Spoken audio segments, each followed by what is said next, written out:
Hello everyone, welcome to my new blog. I hope তোমরা সবাই ভালো আছো, আমরাও ভালো আছি। পিঙ্কিবিস ব্লগে তোমাদের সবাইকে ওয়েলকাম। সকাল সকাল 2 কাপ চা করেছি আজও, কারণ গলার অবস্থা আমার খুব খারাপ হয়েছে। সকালবেলা হলে না গলাটা এত বসে যায় যে কি বলবো। একটু আদা দিয়েই তাই চাটা করে নিয়েছি। অভি আমি দুজনেই এখন খাচ্ছি। আমি তো একটু বিস্কুট দিয়ে খাচ্ছি। তো আপাতত এখন খেয়ে নিয়ে কাজ করব, ঘরে যা আছে সব কিছুই। মেয়ে তো স্কুলে এখনই গেল, এখন বাজে সকাল 7:30। তো যাই হোক, চা খেতে খেতে তো একটু তোমাদের সাথে কথাও বলে নিলাম আর চলে এসেছি এখন রান্না করে। কালকে রাতে গ্যাসটা মোছা হয়নি, এখন গ্যাসটাকে ভালো করে মুছে নিচ্ছি, কারণ গ্যাসটা নোংরা থাকলে না বড় বিরক্ত লাগে। কিন্তু কালকে রাত্রে আর একটুও ভালো লাগছিল না যে গ্যাসটা মুছে নিই। আর আগের দিন ব্লগেতে বলছিলাম শরীরটা ভীষণই ম্যাচ করছে, জানি না কেন।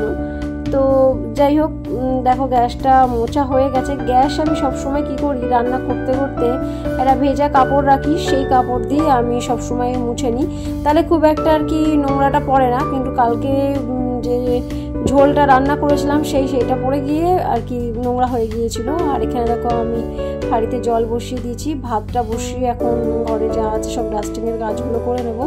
চালও ধোয়া আমার রেডি হয়ে গেছে। আর অভি তো ওইদিকে মেয়েকে স্কুলে আজকে দিতে গেছে। আর এখন তো অভি আর কি বাড়িতে থাকলে আমার একটাই সুবিধা, সোমবার মঙ্গলবার যেটা খুবই অসুবিধা, অ্যাটলিস্ট ও দিয়ে আসে আর আমি আনতে যাই। আর অনেকদিন টক ডাল খাবো করা হচ্ছে, কিন্তু হচ্ছিল না। তো আজকে একটু মসুর ডাল আগে ভালো করে ধুয়ে নিয়ে আমি সেদ্ধ বসিয়ে দিচ্ছি। আর একটু ইচ্ছা আছে যে টক ডাল করব। আর ও যদি মাছ আনতে বলেছি, দেখি কি মাছ নিয়ে আসে। তো ততক্ষণ ভাত আর ডালটা হতে থাক আর আমি ডাস্টিংয়ের কাজগুলো করে নিচ্ছি। এই কাজগুলো হচ্ছে ডেলিভারি কাজ, তাও রোজ তো আর সব একই জিনিস দেখানো যায় না, সেই জন্য আজকে ভাবলাম আজকে একটু দেখিয়ে নিই।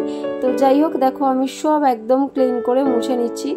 এত ধুলো, আগের দিনও বলছিলাম না যে সত্যি আমার রাস্তার উপরেই ঘর, কিন্তু এখানে হচ্ছে একটু গলির মধ্যে, কিন্তু জানি না এত ধুলো কোথা থেকে আসে ভগবানই জানে। এগুলো রোজই পরিষ্কার করতে হবে, এরকমই একটা ব্যাপার। তো আমি যতটা পারি ক্লিন আপ করার চেষ্টা করি।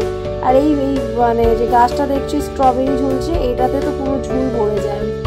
আর আলমারিটাও একটু মুছে নিলাম। আলমারিটা দেখো কালার করেছিলাম, আবার কালার করতে হবে, সাইডগুলো একটু রং চুকে গেছে। আয়নাটাও একটু ক্লিন করে নিচ্ছি, সাথে একটু স্ট্যান্ড ফ্যানটাও একটু মুছে নেবো, কারণ স্ট্যান্ড ফ্যানটা দুদিন আগে আমি খুলে পরিষ্কার করেছিলাম। আর ওই বাজার থেকে চলে এসছে জ্যান্ত মাছ নিয়ে এসছে, একটা হচ্ছে এটা রুই মাছ, আর নিয়ে এসছে এরকম সাইজের তেলাপিয়া, সবই জ্যান্ত। চলো এখন এগুলো ধুয়ে নিই ভালো করে। অল্প অল্প আঁশও আছে, আঁশগুলো একটু ছাড়িয়ে নিতে হবে। এই যার কাছ থেকে মাছ নেয় অভি, সে সবসময় মাছ আমাদের ছাড়িয়েই দেয়, পরিষ্কার পরিচ্ছন্ন করে দেয়, তবু দুই একটা একটু আঁশ তো থাকেই। এই মাছ আনতে গেলে প্রায় ওনার সামনে দাঁড়িয়ে থাকতে হবে আধ ঘন্টা, কারণ তাড়াহুড়ো করলে হবে না, সবাই লাইনে দাঁড়িয়ে থাকে, কারণ মাছ নিয়ে মাছ উনি কেটে দেয়। দেখো এই কানকোগুলোও কেটে দেয়নি, এগুলো আমাকে কেটে নিতে হচ্ছে।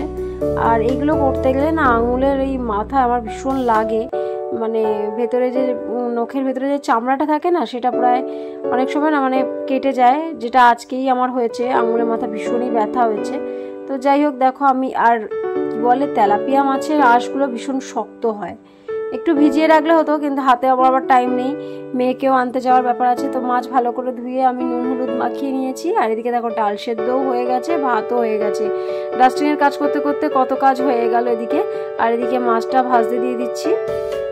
মাছটা আজকে পুরো একদম পাতলা অভি ঝোল করতে বললো, কারণ কালকে যেহেতু বিয়ে বাড়ি গেছিলো, ও রিচ খেয়েছে বলে আমরা আজকে পাতলা ঝোল খাবো। আর তাছাড়া কি বলতো, মাছ একটু জ্যান্ত মাছ ঝোল খেলেই ভালো। দেখো আমি আম ডাল করবো বললাম, আমগুলো সবই পেকে গেছে, জানি না এটা টক হবে কিনা, একটু মুখে দিয়ে আমাকে দেখতে হবে, কারণ আমার কাঁচা মিঠে আম খেতে ভীষণই ভালো লাগে।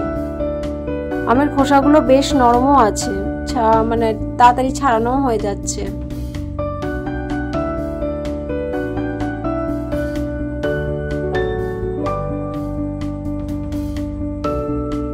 তো দেখো আমি কাটতে কাটতে একটু খেয়েও নিয়েছি। এবার যেইটুকু স্লাইস বেরোবে ওইটুকু দিয়ে আর কি টক ডাল করবো। খুব একটা টক নেই, টক মিষ্টি আম, আমার মনে হচ্ছিল সবটা খেয়ে নিলেই ভালো হতো, কিন্তু যেহেতু অভি আবার বললো একটু টক ডাল করতে আজকে, সেজন্য আমি ওইটুকুটা করে নিই, আর একটা আম থাকুক, পরে খেয়ে নেবো। আর এদিকে দেখো মাছ আমার এক পিঠ করে সব ভাজা হয়ে গেছে, এবার একটু উল্টিয়ে দিতে এসেছি। আর আমি ফ্রাই প্যানটাতেই মাছ জেনারেলি ভাজি, ভীষণ ভালো হয়, মাছগুলো ভেঙে যায় না, আর উল্টাতে আমার খুব সুবিধা হয়। কড়াইতে না আমার বেশিরভাগই জানি না কেন মাছ প্রায় মানে ভেঙেই যায় বলতে গেলে, আর এটাতে অনেকগুলো মাছ একসাথে ধরেও যায়, বেশ সুন্দর হয়।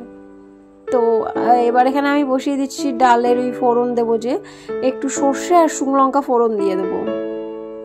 সর্ষে দিলে মানে তেলের মধ্যে না বড্ড ফাটে, মানে ছিটকে ছিটকে শুধু গায়ে আসছে। তো এগুলো আমগুলো আমি একটু আগে তেলে একটু ভাজা ভাজা করে নিই, তারপর আমি ডালটা দিয়ে দিই।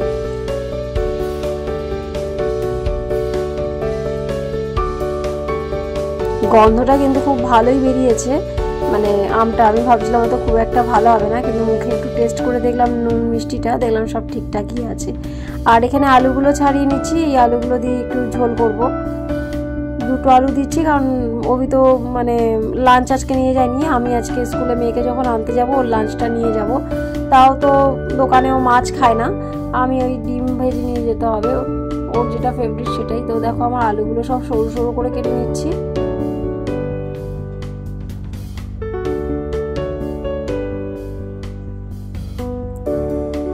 তো আলু কাটা কমপ্লিট, ডাল এদিকে হয়ে গেল, ডালটা নামিয়েও নিলাম। এবার আমি আলুগুলো ভেজে নেব।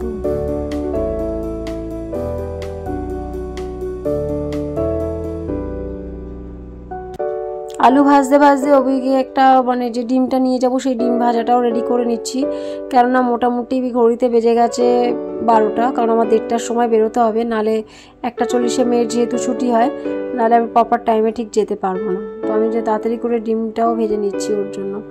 লঙ্কা আর পেঁয়াজটা একটু বেশি করে দিতে বলে, নাহলে ওর ভালো লাগে না খেতে। তো যাই হোক, ডাবল ডিমের একটা অমলেট করে নিচ্ছি এখানে।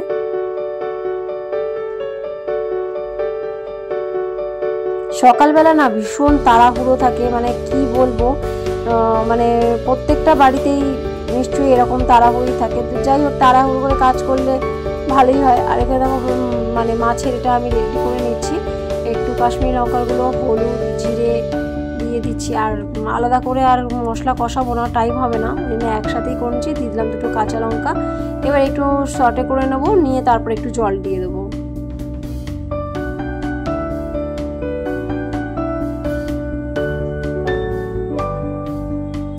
আলুগুলো ভাজতে ভাজতে অলমোস্ট আমার সেদ্ধ হয়েই গেছিলো, খুব বেশি সময় লাগবে না।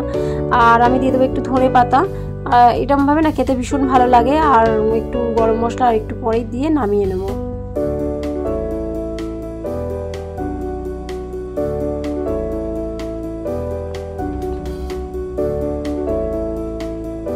আর এখন দিয়ে দিচ্ছি একদম, মানে আমি রেডি হয়ে নিচ্ছি মেয়েকে আনতে যাওয়ার জন্য, একটু গরম মশলা দিয়ে দিলাম। এবার মাছগুলো দিয়ে দিচ্ছি, দিয়ে এখন ঢাকা দিয়ে রেখে আমি এখন চলে যাব।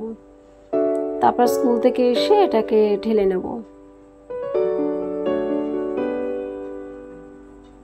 এইভাবে মাছের ঝোল করলে কিন্তু খেতে বেশ ভালোই লাগে।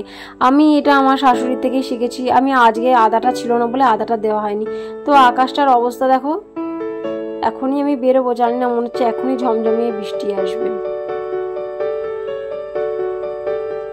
তো দেখো বলতে বলতে আমি বেরিয়েছি, আর বৃষ্টি ভালো জোরেই বেশ চলে এসেছে।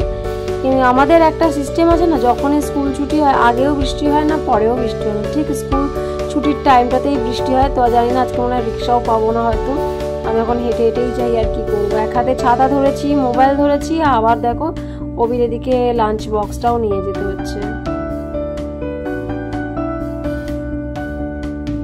তো মোটামুটি অল্প অল্প বৃষ্টি পড়ছে, আমার ছাতা নিয়ে হাঁটতে অসুবিধা হচ্ছিলো বলে আমি ছাতাটা বন্ধ করে দিলাম। আর ওদিকে 5 মিনিট আমার লেটও হয়ে গেল, 1:45 প্রায় বেজে গেছে। মামা আমি বেরিয়েও পড়েছি।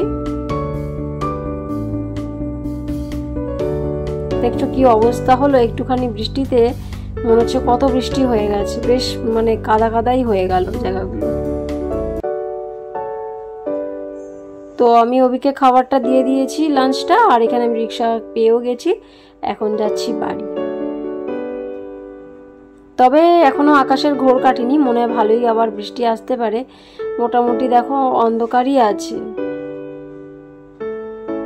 আর মামার মুখে এত ঘামাচি বেরিয়েছে, সকালবেলার দিকটা মানে যখন স্কুলে যায় তখন থাকে না, তারপরে জানি না স্কুলে গেলে না পুরো মুখটা লাল, দানা দানা, মানে ঘামাচি পুরো ভরে যায়।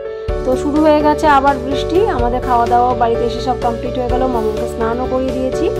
এখন একটু ওকে নিয়ে রেস্ট করবো। আমি জানলাটাও বন্ধ করলাম, কারণ বেশ ভালো ছাট আসছে জলের। তো দেখো আমরা এখন দুদিনে শুয়ে পড়েছি, একটু রেস্ট না করলে হবে না, কারণ অনেক সকালে ওঠে বেচারা আমার, সেই জন্য। তো আজকে ভিডিওটা এখানেই শেষ করছি। ব্লগটা ভালো লাগলে একটা লাইক, কমেন্ট, শেয়ার আর চ্যানেলটা সাবস্ক্রাইব করে পাশে থেকো।